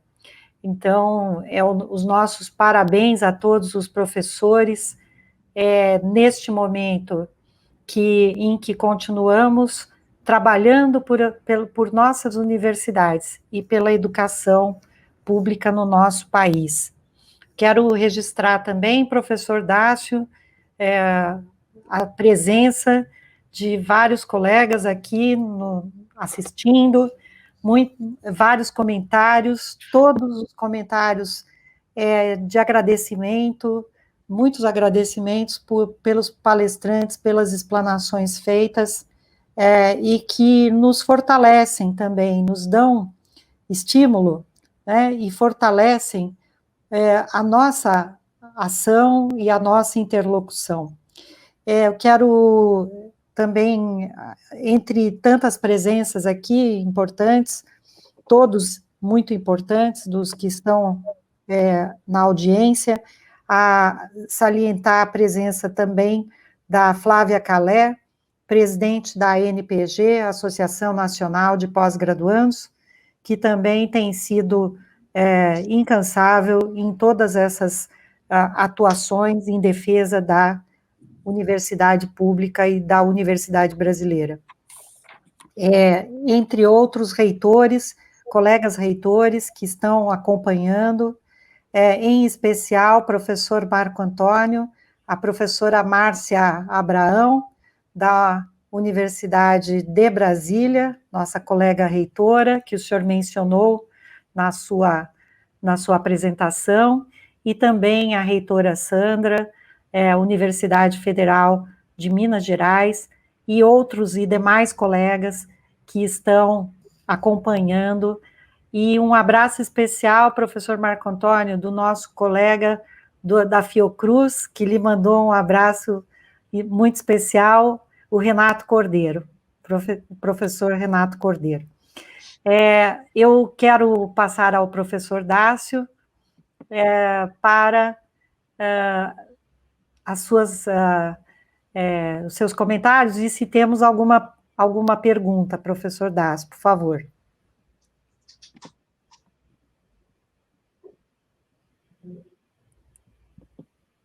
Microfone, professor. Desculpem. Obrigado, Soraya, quero parabenizar todas as falas, Marco Antônio, Pietro, Renan, Iago, trazendo aqui reflexões importantíssimas e resgatando a história, na verdade, que se coloca no presente como fundamental. Eu acho que é importantíssimo esse debate que fazemos, e como muito bem lembrado pelos convidados, é importante que a sociedade entenda a importância da autonomia universitária para o progresso da nação, para a construção de um país soberano, democrático, e que tenha, que faça jus à riqueza do povo brasileiro e da nossa nação. Porque é só com liberdade de pensamento que poderemos criar os caminhos próprios da nossa nação e para, juntos, sermos solidários com a humanidade para o bem-estar de todo ser humano. Eu acho que é esse a mensagem maior que nós podemos deixar, e é importantíssimo que a sociedade entenda a importância que é a autonomia universitária nessa perspectiva. Nós temos aqui duas perguntas que foram registradas. O Anderson coloca se há condições para penalizar juridicamente quem está desrespeitando os dispositivos constitucionais que garantem a autonomia universitária. E uma outra pergunta do próprio Anderson por que os ataques contra os dispositivos constitucionais que garantem a autonomia ocorrem reiteradamente sem que haja uma ação efetiva em diferentes campos para bloquear esses ataques. Eu acho que são duas questões aí colocadas pelo Anderson, que nos acompanha. E tem uma outra questão que o professor Renan abordou, que são os vários aspectos da autonomia universitária e que nós, reitores e reitoras, no exercício diário da administração e da gestão das nossas entidades, nos vimos permanentemente frente a normativas infralegais emitidas pelo Poder Central e que tratam indistintamente entes que são autônomos e entes não autônomos da administração. E nós temos que quase que semanalmente, né, Soraya, abrirmos uma discussão se um decreto que regula a administração do servidor, a administração patrimonial, a administração financeira, se esses decretos recaem ou não sobre a autonomia das nossas universidades, se devemos ou não seguir este ou aquele normativo.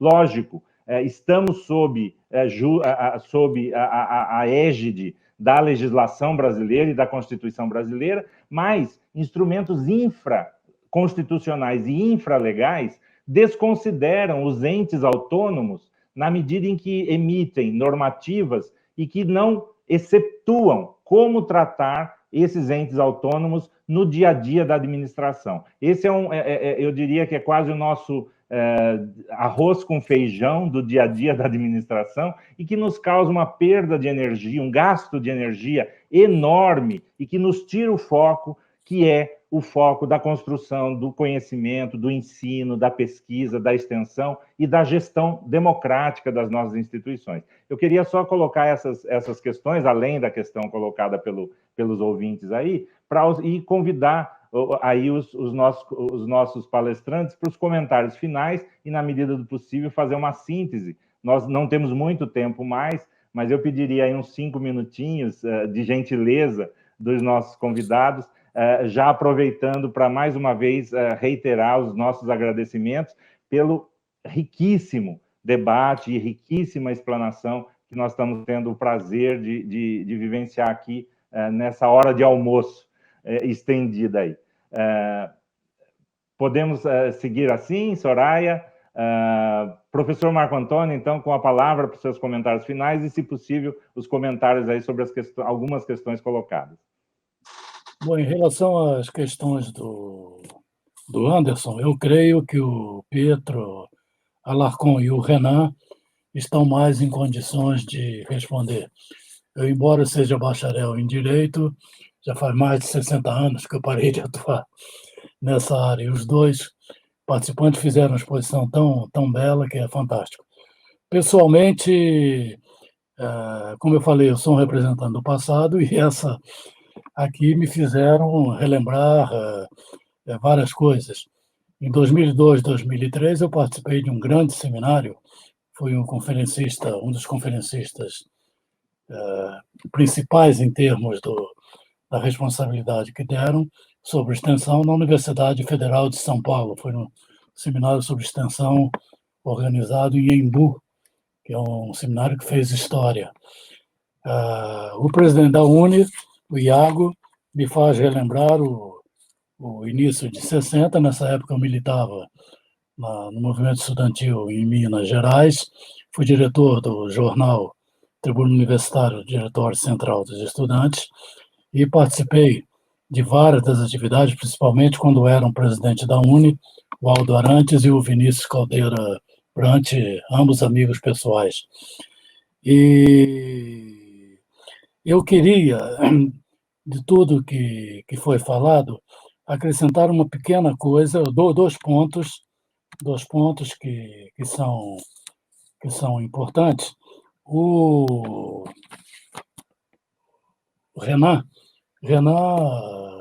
fez um balanço, que eu diria, dos entulhos autoritários da legislação que permanecem. Eu acrescentaria um elemento que me tem preocupado, porque eu vivi no meu tempo na universidade o problema e que hoje ele volta. É o problema da Lei de Segurança Nacional.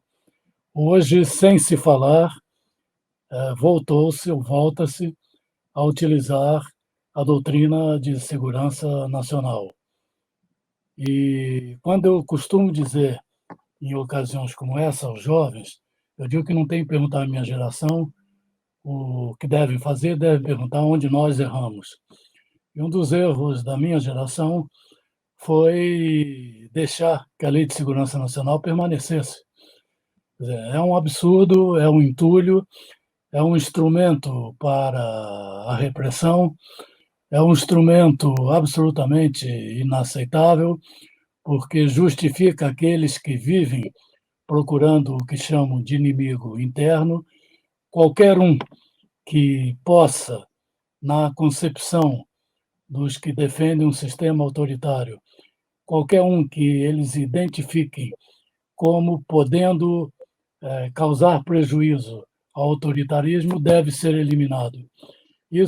Essa foi a doutrina que justificou a tortura, que justificou o assassinato, que justificou o desaparecimento de muita gente, e hoje essa doutrina está voltando. Sem que se fale nela, ela está voltando a ser utilizada na prática.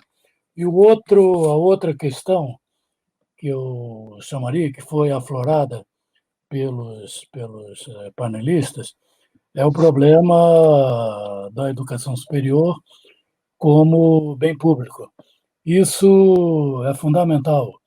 É uma coisa que vem desde Córdoba, mas que é extremamente importante de se analisar, sobretudo neste momento, que, inclusive, em organizações internacionais voltadas à educação, há quem ponha em questão se o ensino superior deve continuar a ser visto como um bem público. É um absurdo, é inconcebível, mas é o que está ocorrendo, e essa necessidade de uma análise que não é teórica, porque tem implicações práticas, é fundamental. O ensino superior, principalmente no momento em que os grupos econômicos e financeiros passam a dominar a educação superior, em que se vê a educação como comércio, e em que, com o desenvolvimento das novas tecnologias que têm e podem ter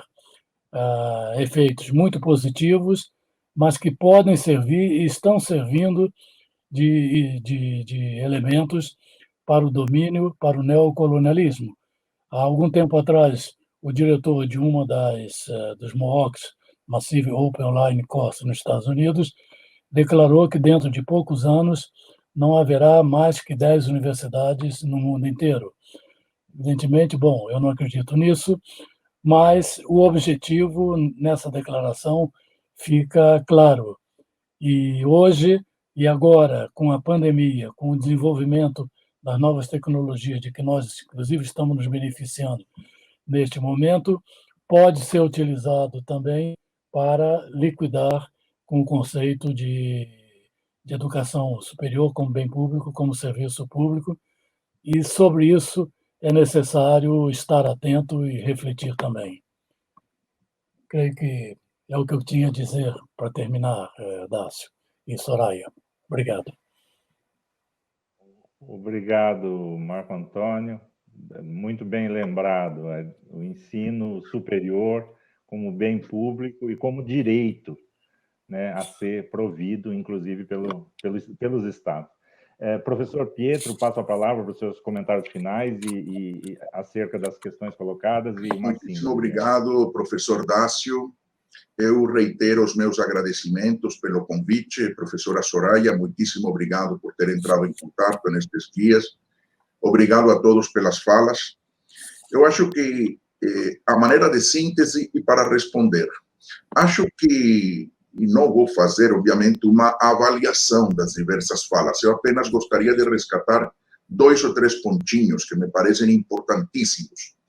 Primeiro, que estas ações, e em particular esta ADIM, a 6565, neste momento em julgamento no Supremo Tribunal Federal, bem como esta problematização da autonomia universitária, ela se insere dentro de um contexto de crise sistêmica que abrange o aspecto global da educação como serviço público, e acho que a ideia de educação como mercadoria, a ideia de educação não para o saber, mas para a ignorância, tudo isto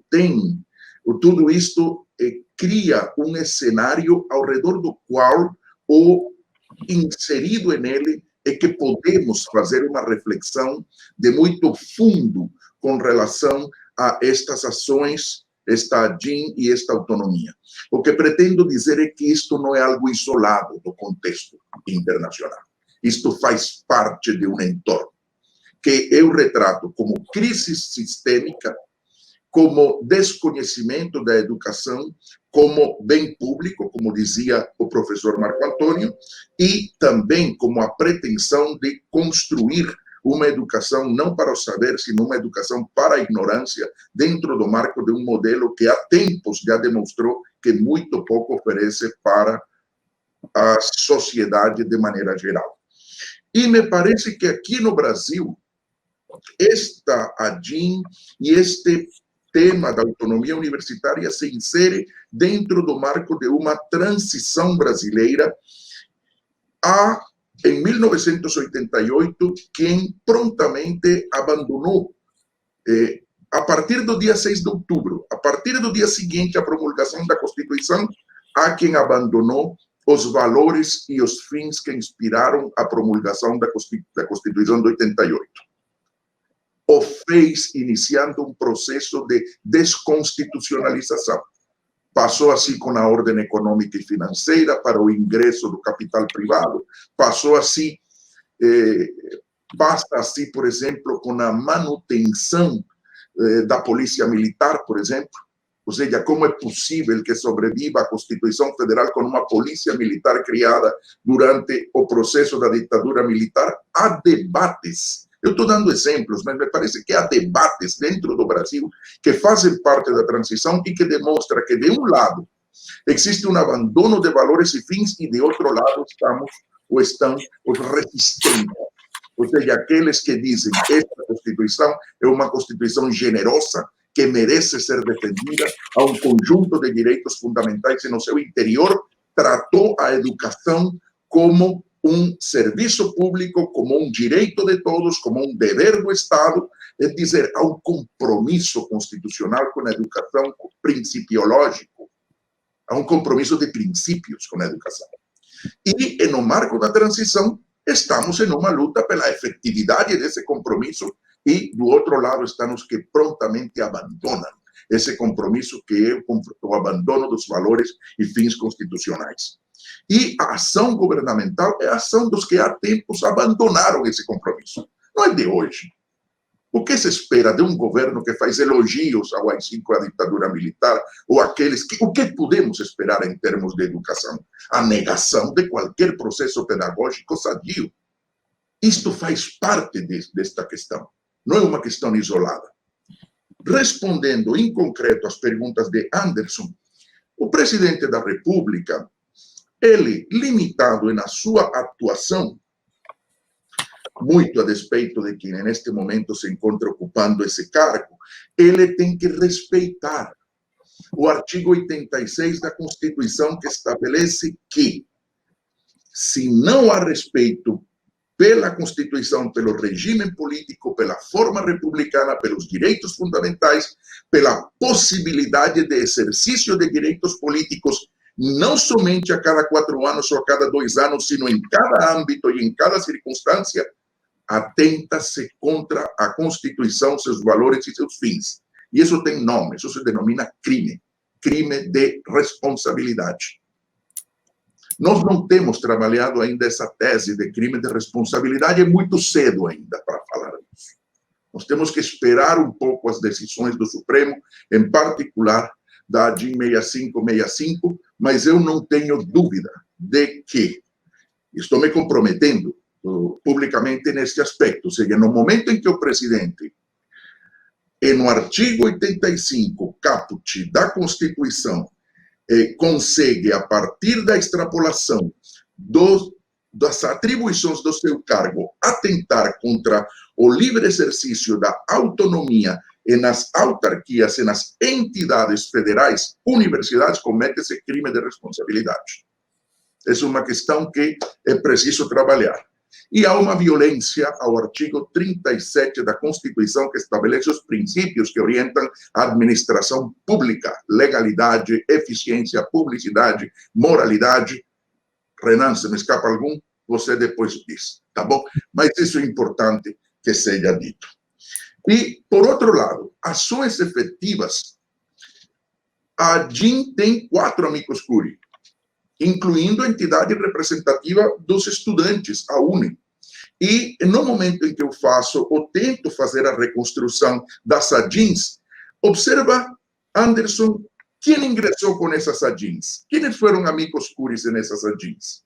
Aqueles que não abandonam a Constituição em matéria de educação sempre têm estado como vigias para que esta autonomia universitária seja evidentemente respeitada. E o fato de que hoje, 15 de outubro, eu tenha sido convidado, reiterando meus agradecimentos a um evento como este, destaca, né, que há realmente um interesse e há uma vigilância constante para que estas pretensões de reduzir a educação ao mercado e de cercear a democracia no interior das universidades, ou reduzi-la também, ou colocá-la como algo manipulável, sejam, obviamente, rejeitadas. Eu deixaria por aí, parabenizando a todos pela gentileza. Muitíssimo obrigado. Obrigado, professor Pietro.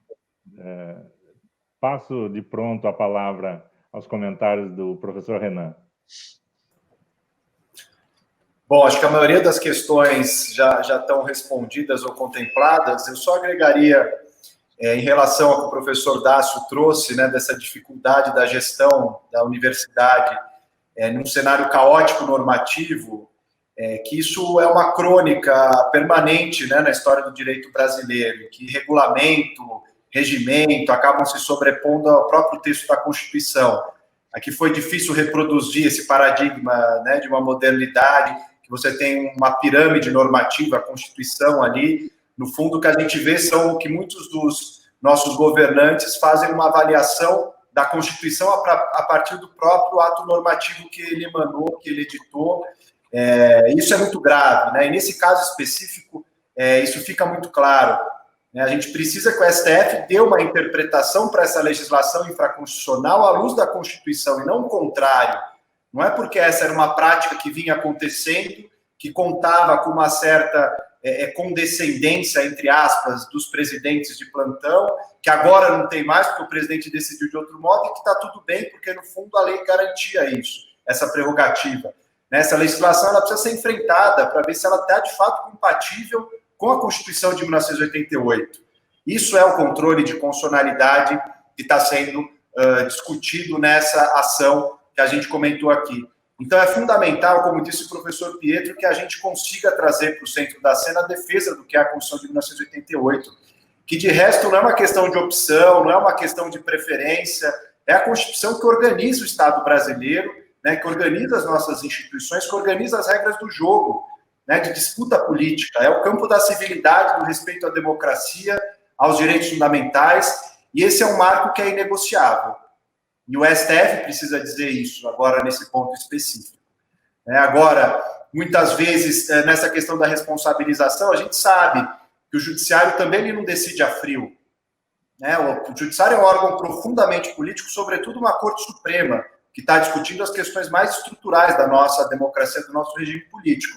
Então, é evidente que essas pressões sociais, elas contam de maneira muito grande, é muito importante, né, os amici curiae que estão nessas ações, as pressões das entidades todas envolvidas, porque isso faz uma diferença central, e a gente tem visto isso nas decisões do Supremo Tribunal Federal. Agora, uma responsabilização específica por isso é muito difícil, me parece, né? A gente teria um caminho para a responsabilização de um presidente da República de crime comum ou de crime de responsabilidade.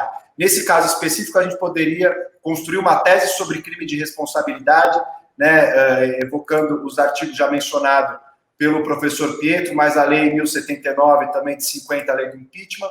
Mas a gente sabe que também é um julgamento profundamente político, depende de uma admissibilidade do Senado Federal, e a gente sabe que, em última instância, quem tem julgado na democracia brasileira se chama Centrão, né, o julgamento mais importante aí. A gente tem visto deslocamentos que não tem animado muito essa perspectiva de qualquer tipo de discussão de impeachment no país, de responsabilização por crimes de responsabilidades que são diversos, né? Isso eu acho que é uma coleção, não cabe aqui entrar. Então, me parece que há uma margem de responsabilização política, sim, de responsabilização jurídica menos, mas isso depende dos desdobramentos. Eu acho que é momento de pressionar o STF, eu acho que isso que está no horizonte nesse momento, né, para conseguir uma decisão que, de fato, seja majoritária no sentido de consagrar o texto constitucional em relação à autonomia, né, de dar uma interpretação com o Estatuto de Dignidade que merece esse dispositivo, né, do artigo 207, e pensar em estratégias também para além disso, porque a gente tem visto que os setores conservadores têm se mobilizado fortemente em vários outros lugares do mundo, né, para conseguir fazer um backlash, uma reação conservadora nas cortes constitucionais.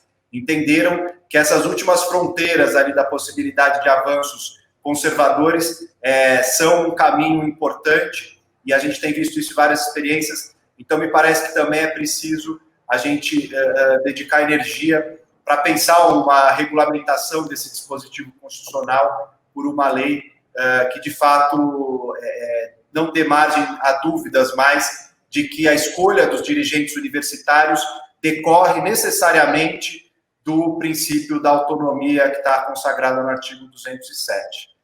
Então, agradeço novamente o convite também, um grande abraço para todo mundo que está acompanhando. Obrigado, Renan, obrigado pelas colocações. Eu queria passar a palavra, então, para o Iago, parabenizando a todas as sínteses aí e as conclusões, e, na sequência, já passar a palavra, tão logo finalize o Iago, voltar a palavra para a professora Soraya, que fará o encerramento aí desse nosso evento, já de pronto agradecendo essa parceria da Unifesp e o FABC, e que prontamente organizamos esse nosso debate e que nos enche de alegria e orgulho pela contribuição que nossas instituições estão dando nesse momento, que, sem dúvida nenhuma, é histórico. E, como bem colocado, é um passo dentro desse processo todo. Temos que aprofundar esses passos, inclusive em outros espaços, além do judiciário, no próprio legislativo, para que possamos ter cada vez mais garantida o exercício da autonomia universitária. Obrigado, então, a todas e todos. Iago, e, na sequência, a professora Soraya. Obrigado. Obrigado, professor Dácio. Obrigado, professora Soraya, Pietro, Renan, Marco Antônio. Foi um prazer estar aqui. Parabenizo mais uma vez a todos e a professora Soraya também pelo Dia do Professor e da Professora, que, enfim, nos enchem de orgulho e que sempre podem contar conosco do movimento estudantil nas lutas pela valorização da carreira docente, pela valorização da educação. O movimento estudantil sempre esteve ao lado dos professores nessas lutas, né? Queria responder também, mandando um abraço ao professor Paulo Speller, uma grande referência para nós também, importantíssima lembrança da UNB, Onestino Guimarães, e dizer aqui, só para também tentar pontuar uma das questões e sintetizar, eu acho que existem várias ações efetivas acontecendo. Eu acho que essa ADI, para interromper esse percurso de ataque à autonomia universitária, né, eu acho que essa ADI é uma dessas formas. É claro que, como eu pontuei aqui no início, os professores pontuaram também, há sempre uma preocupação muito grande com essas decisões no campo institucional, dessa democracia abalada do Brasil nesse momento, mas é um dos percursos que a gente tem tentado utilizar, ação no STF, mas existem outras ações que têm sido feitas. Eu falei aqui, por exemplo, da mobilização estudantil, né? Desde as primeiras nomeações que tiveram, você teve na Federal da Fronteira Sul, por exemplo, os estudantes ficaram mais de 3 semanas ocupando a reitoria da universidade. Na URGS, houve mobilização massiva num período de pandemia, né? O que os estudantes tiveram que, inclusive, se colocar em risco para se mobilizar, porque não havia outra possibilidade. Ou podemos falar, por exemplo, da imensa mobilização que aconteceu na Universidade Federal do Ceará no ano passado ainda, né? Se eu tive a oportunidade, tanto na URGS quanto na UFC, eu tive a oportunidade de participar, milhares de estudantes denunciando, fazendo mobilizações cotidianamente, mas todo esse processo é um acúmulo de mobilização, de fortalecimento, e nós vamos buscar em todos os caminhos essa denúncia e esse fortalecimento da nossa luta, né? Então, agora, como os professores bem deixaram aí colocados, o desafio desse momento agora, eu acredito, é pressionar, mobilizar os ministros do STF por uma decisão que tem respaldo jurídico, não é apenas uma questão política, não é uma questão eventual apenas, é uma questão constitucional. Eu acho que é bom que fique claro isso, porque nós não queremos partir para uma disputa política no ambiente jurídico, não é isso, é uma questão jurídica, constitucional, e a Constituição é feita justamente para resguardar temas importantes do nosso país, e um desses temas é o desenvolvimento científico, tecnológico, que precisa da preservação da autonomia universitária.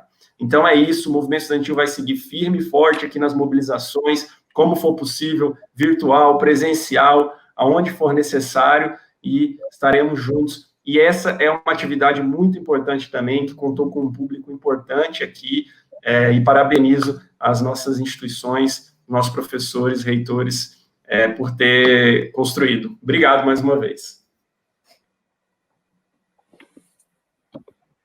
Muito bem, muito obrigada, professor Dácio. Nossas considerações finais e agradecimentos, né, professor Dácio?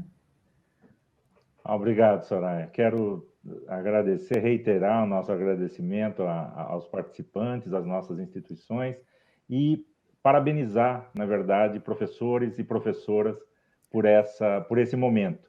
Eu acho que é um momento, sim, de comemorar com consciência, ou seja, consciência do nosso papel de educador, de educadora, e que este processo de construção de um país constitucionalmente soberano, democrático, e onde as nossas instituições têm um papel fundamental no exercício da democracia, da democracia e da autonomia, é papel do professor e da professora na construção do nosso ensino brasileiro. Então, quero parabenizar todas e todos por esse dia, parabenizar todas e todos participantes dessa nossa mesa, e deixar aqui o nosso agradecimento pela oportunidade de contribuir também com esse debate. Obrigado, Soraya, obrigado a todos os convidados. Obrigada à Federal do ABC, Universidade parceira, co-irmã, todos aqui presentes, os nossos expositores e toda a audiência que foi de altíssima qualidade aqui, ex-reitores, professor Paulo Speller, reitor de 2 universidades, também secretário de Ensino Superior, deixando os seus cumprimentos, a reitora Ana Lúcia Gazola também, sempre presente e atuante, deixou vários comentários e agradecimentos aqui para todos os palestrantes. inclusive, especialmente para o professor Marco Antônio. Quero agradecer muito e colocar aqui como esta chama de esperança que nós estamos, né?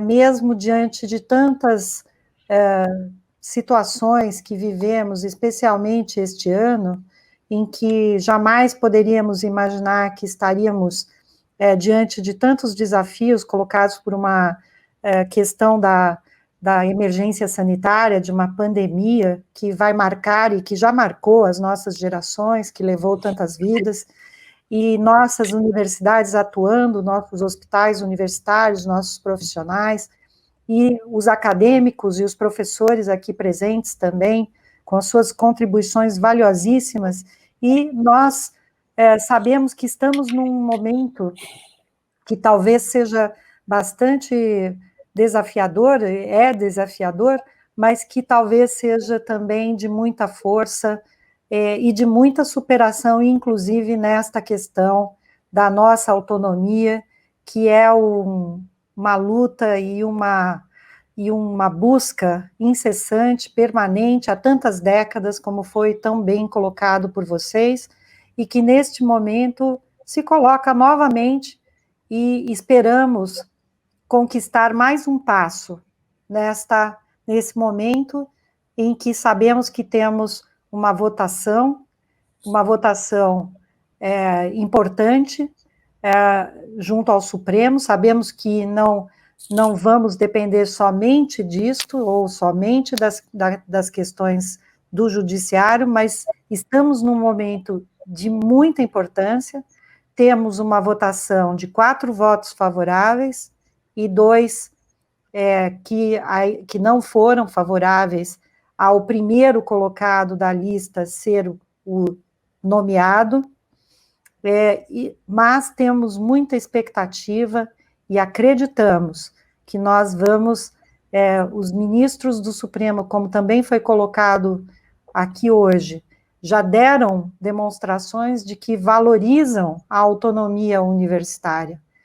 Nas votações recentes que foram mencionadas aqui, que valorizaram e que apreciaram e fortaleceram o preceito constitucional que foi tão duramente conquistado da nossa Constituição Cidadã e que está em vigor e que nós defendemos, e certamente o nosso Supremo continuará defendendo, que é a nossa autonomia, a autonomia universitária estabelecida no artigo 207 da nossa Constituição. Então, parabéns a todos, continuamos juntos e trabalhando muito para que nós tenhamos todos esses objetivos alcançados. Muito obrigada e até breve, nós vamos continuar, né? A nossa ação e também o nosso debate, sempre. Obrigada.